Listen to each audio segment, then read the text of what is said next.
New cars have gotten so incredibly expensive, and I'm very fortunate that I have this job. I get to drive a bunch of new cars every week and then go on camera and say, this car is 50 grand or this car is 60 grand, but oftentimes I find it hard to justify that price.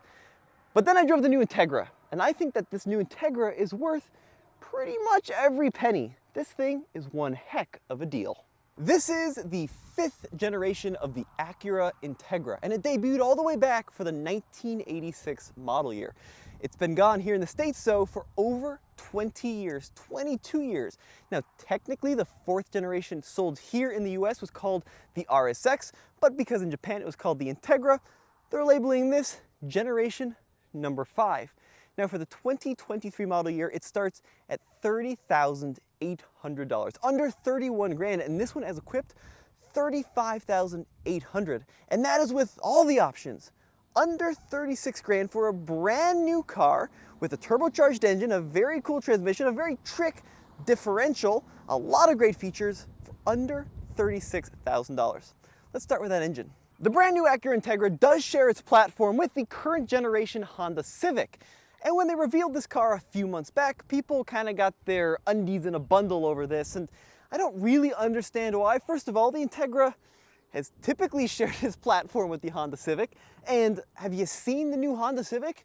It's pretty darn good, especially the SI, which is where this engine comes from. So we're looking at a 1.5 liter turbocharged 4-cylinder engine with VTEC. It makes 200 horsepower and 192 pound-feet of torque. Now, admittedly, that is less power than some of its German competition, but then you gotta look at the price. Like, a Audi A3 starts at something like $4,000 more expensive than the Acura Integra.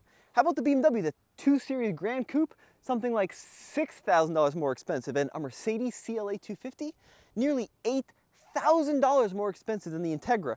And when you consider this has got that built-in Honda DNA goodness of longevity, well, 35.8 doesn't seem so bad for 200 horsepower. From an exterior design standpoint, I think the Acura really shines above its competition. This is a good-looking car.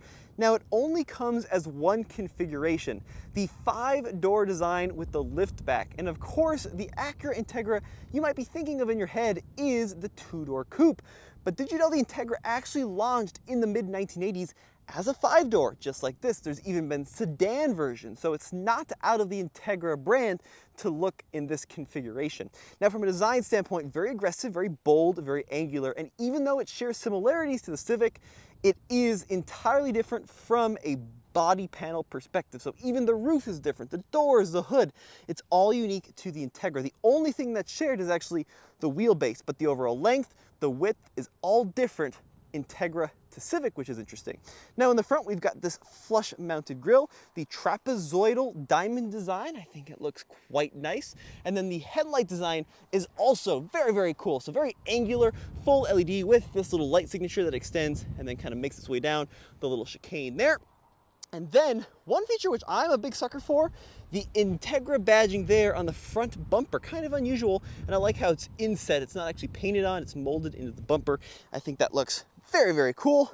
This car does come equipped with a set of 18-inch wheels wrapped in Continental tires, and the side profile has this nice continuous line that starts at the front and then makes its way all the way up to the C-pillar. This is the A-spec trim, so the trim lineup goes base, A-spec for a couple $1,000s more, which gives you this cool look, and then the top spec is A-spec plus technology. That's the one we are looking at today.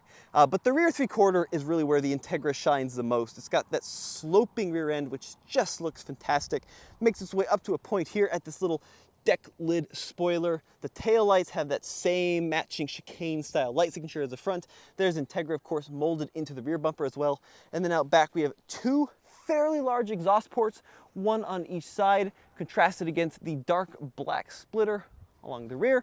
A-spec badging up there in the top left, a little shark fin up top, but that is the best angle. Get down nice and low.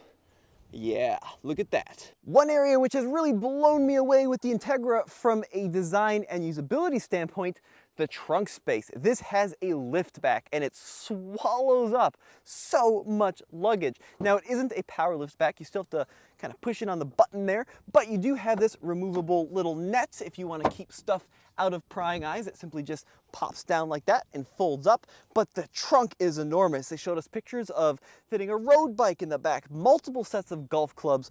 All your outdoor activities will really be swallowed up nicely by this trunk, one of the best features of the car. Now let's jump inside the Acura and talk about some of the interior features, because there are a ton of them, starting with this big pokey thing in the middle, the manual transmission.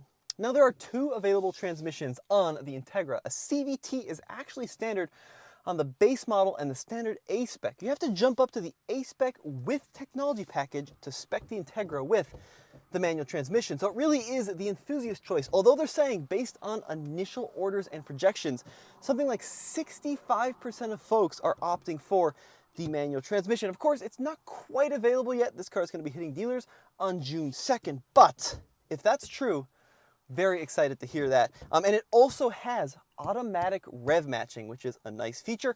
Heck, it's just nice to have the option for a manual transmission here in 2022. But overall, the interior feels quite different than the Civic. There are some similarities, such as these vents in the middle with these little grates. That does look very similar to a Civic. However, the rest of it, quite different and quite upscale. I love these red seats. They are available on a-spec and then of course a-spec with technology, but a phenomenal seat design. We've got a 12-way power driver seat here, and I just think they're so fantastic, especially for under $40K to have this option. Really, really nice, and it does look great against this gray, which is a very interesting color combo. Now that yellow, which they showed at the launch, is not available yet. There's a nice blue and a nice red, but the yellow, well, maybe we'll have to wait for Type S for yellow if that ever makes it. I think that'd be pretty cool. But let's talk about some of the other stuff on the interior. So the technology package here on this model, 9-inch touchscreen display with wireless Apple CarPlay. It works pretty well. Some of the menus do look a little bit 1990s, although it is an Integra, so maybe I understand it, but pretty user-friendly, very easy to understand. And then here in the center, we do have a fully digital instrument cluster as well, with a little bit of adjustability and a little bit of configurability. Looks quite nice, very high resolution. Of course, push button start on this model, and lots and lots and lots and lots of standard safety gear. Even with the manual transmission, we have adaptive cruise control, which is quite nice. We have lane keep assist and lane centering. There's a blind spot monitoring, which is really good. Rear cross traffic detection, traffic sign recognition. I mean, a huge amount of technology and safety features in the Integra. Also the heads-up display. But really what I like about this is the quality of the materials. The steering wheel leather, phenomenal. The shift knob lever, the little shift gate here, the little boot, awesome, awesome, awesome. All the switches, the dynamic mode control for sport, normal, and comfort settings all feel really good. Two complaints I don't like about the interior. The wireless charger seems to have some issues with my phone, and it doesn't seem to kind of hold it very snugly, and I don't like the electronic parking brake on the manual transmission. It'd be fine on the CVT, but if you're giving me a manual, give me a normal parking brake. Of course, the plus side of that is you get these enormous cup holders, two of them right here where your handbrake would typically go. Storage is fairly minimal. The center console here is a little bit small. The door pockets are a little bit small. And then the stereo is really good. This has got the ELS Studio 3D sound system, 16 speakers, including speakers up here by your head.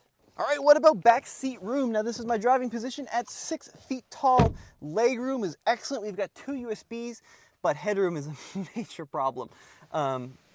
You really got to scrunch down to get comfortable if you're over, I'd say 5'9" in the back seat here.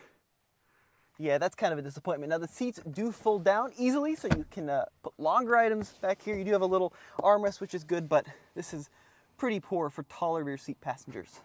So let me know what you think in the comments. Is the new Integra worth $35,800? Yes, it does share some similarities to the Honda Civic, but I think they've done enough to really differentiate it from an exterior design standpoint, from an interior quality standpoint. This thing rocks, and loaded at $36K, below where some of its German competition even start, I think it's one heck of a deal, actually. Now, I've got a full driving review coming up here very shortly. As always, this has been Tommy with TFL Car. Check out alltfl.com, where you can find our podcast, all of our channels, our social medias in one convenient location.